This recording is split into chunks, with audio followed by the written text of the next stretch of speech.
पहलगाम के जख्म अब इंतकाम बन चुके हैं और ऑपरेशन सिंदूर के जरिए भारत सिर्फ बारूद से नहीं बल्कि संसद की आवाज से भी पाकिस्तान की पोल खोलने निकला है।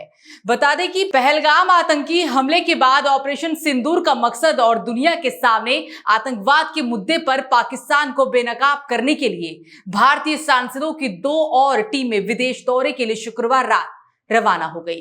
दिल्ली आईजीआई एयरपोर्ट से कांग्रेस सांसद शशि थरूर की अगुवाई में एक सर्वदलीय संसदीय प्रतिनिधि मंडल ने अमेरिका के लिए उड़ान भरी, तो वहीं बीजेपी सांसद जय बैजयंत पांडा के नेतृत्व में सांसदों की एक टीम खाड़ी देशों के लिए रवाना हुई।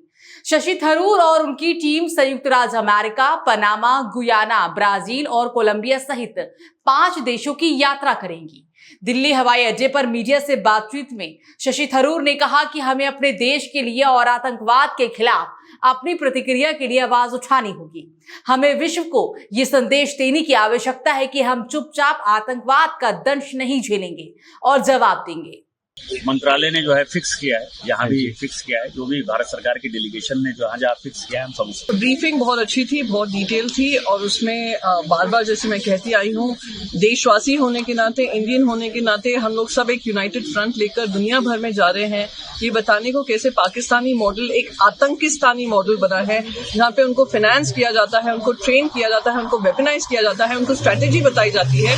और जब जब हमने आतंकी उनके कैंप्स में हमला किया तब पाकिस्तान आर्म फोर्सेस उनका बचाव करने आ जाती हैं। तो ये जो नेक्सस है, क्रिमिनल नेक्सस है उनकी आर्मी का, उनकी पॉलिटिकल पार्टीज का और टेररिस्ट का, वो दुनिया भर में एक्सपोज करना, सारी दुनिया को याद दिलाना है कि चाहे वो भारत हो जो हम दशकों से उनका आतंक सहन करते आ रहे हैं, चाहे वो अमेरिका हो उनका जो 9/11 हुआ था, चाहे वो यूरोपियन नेशंस हो, उन सब की जड़ें जो हैं, आतंक की जड़ें जो हैं वो पाई गई हैं तो पाकिस्तान में पाई गई हैं। तो ये याद दिलाना उनको जरूरी है। और दोस्ती का मैसेज देके जा रहे हैं। बहुत अच्छी ब्रीफिंग रही और अब जब वापस आएंगे फिर विस्तार से आप सबसे बात।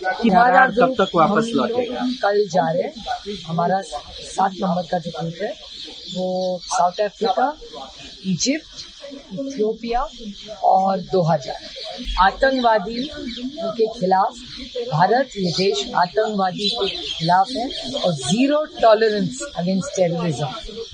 ये जो हमेशा भारत सरकार ने आतंकवाद के खिलाफ लड़ाई लड़ी है और हम आगे भी लड़ते पूरी ताकत से लड़ेंगे और इस देश में हम आज एक भारतीय बन के हम सब साथ हैं। जब यूएसए पहुंचेंगे हम बात करेंगे उन लोगों से। देखिए, ऐसे मामलों में आपको मालूम है कि सरकार ने तो उनकी पोजीशन काफी स्पष्ट किए हैं। हमारे स्पोक्समैन मिनिस्ट्री के और हमारे फॉरेन सेक्रेटरी साहब भी सीधे लोगों को बताएं कैसे हुआ और क्या हुआ। तो मेरे ख्याल में यही खबर हमारे तरफ से, यही संदेश होगा। लेकिन हम वहां जा रहे हैं लोगों को समझाने के लिए कि हमारा अनुभव क्या था और हमने जो किया क्यों किया और भविष्य में हमारे एटीट्यूड क्यों ऐसे होंगे। तो ये मेरे ख्याल में अलग बात है। ये तर्क करने के लिए हम नहीं जा रहे हैं, हम समझाने के लिए जा रहे हैं, लोगों से मिलने के लिए। और हमारे जो भी हमने सह लिया कुछ सालों से, इसके बारे में बोलिए। आदरणीय मोदी जी के नेतृत्व में भारत ने जो न्यू नॉर्मल सेट किया है पिछले दशक में, यह है कि आतंकवाद के लिए हमारा 0 टॉलरेंस है।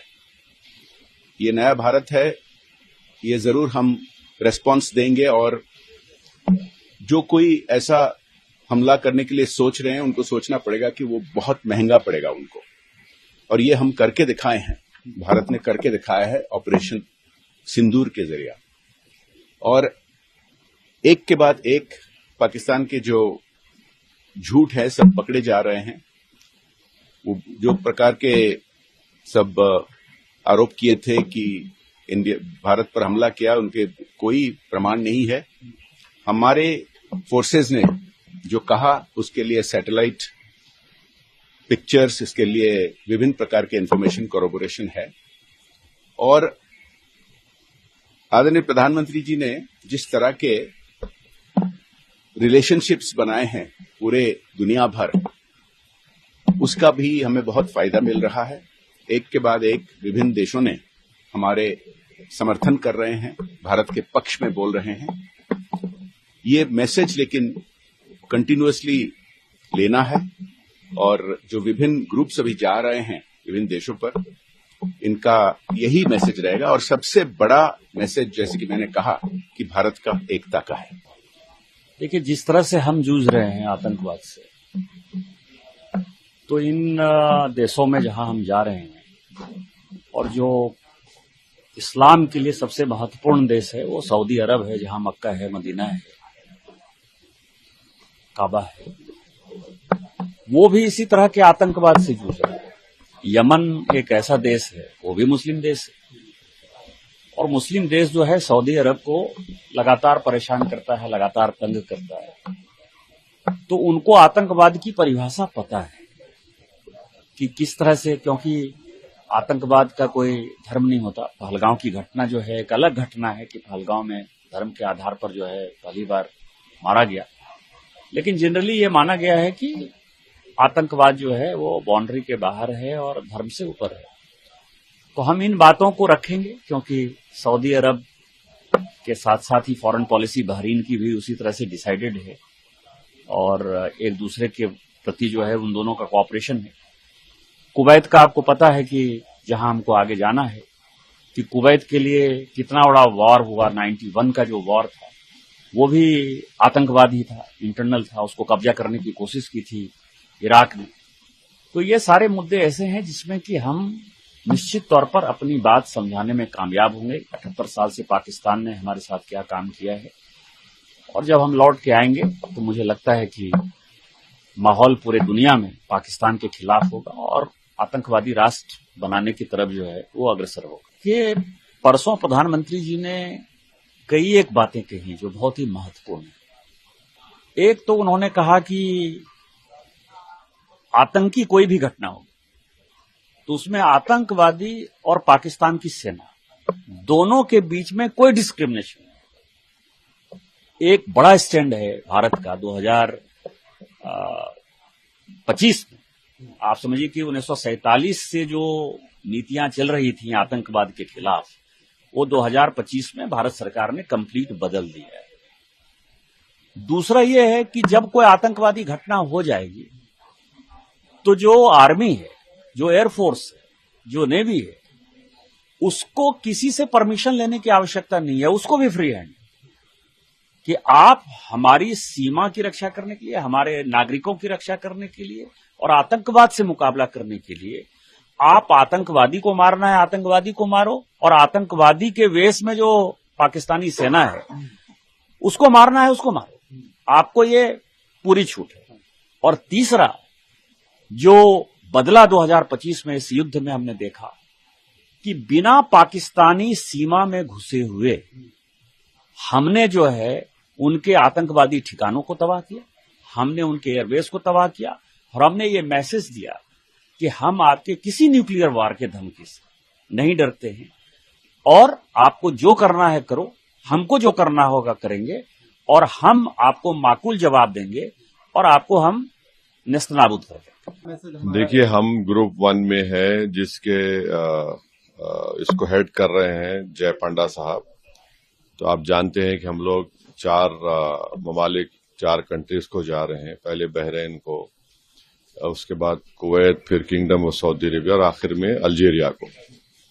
तो अब जाहिर है जो पहलगाम का वाकया हुआ, दर्दनाक वाकया, और जो पिछले कई बरसों से आप और हम जानते हैं कि हमारे पड़ोसी देश पाकिस्तान अपने ही मुल्क से टेररिस्ट कैंप्स को चलाता है, उसकी सरपरस्ती करता है, उसको सपोर्ट करता है, और फिर ये लोग हमारे मुल्क में आकर यहाँ पर टेररिस्ट एक्टिविटीज करते हैं।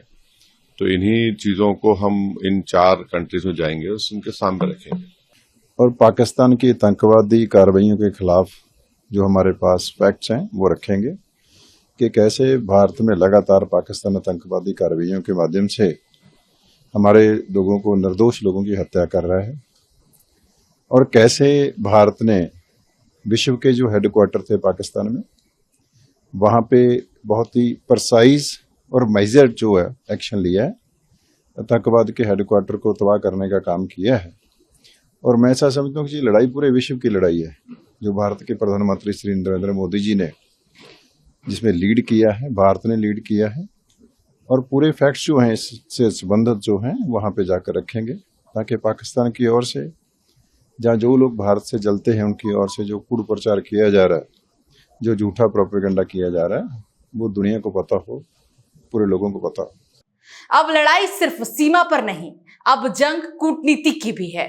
ऑपरेशन सिंदूर के बाद अब हर मंच पर गूंजेगी भारत की हुंकार और पाकिस्तान को देना होगा हर आतंकी के लिए जवाब, क्योंकि ये नया भारत है जो ना भूलता है और ना ही छोड़ता है।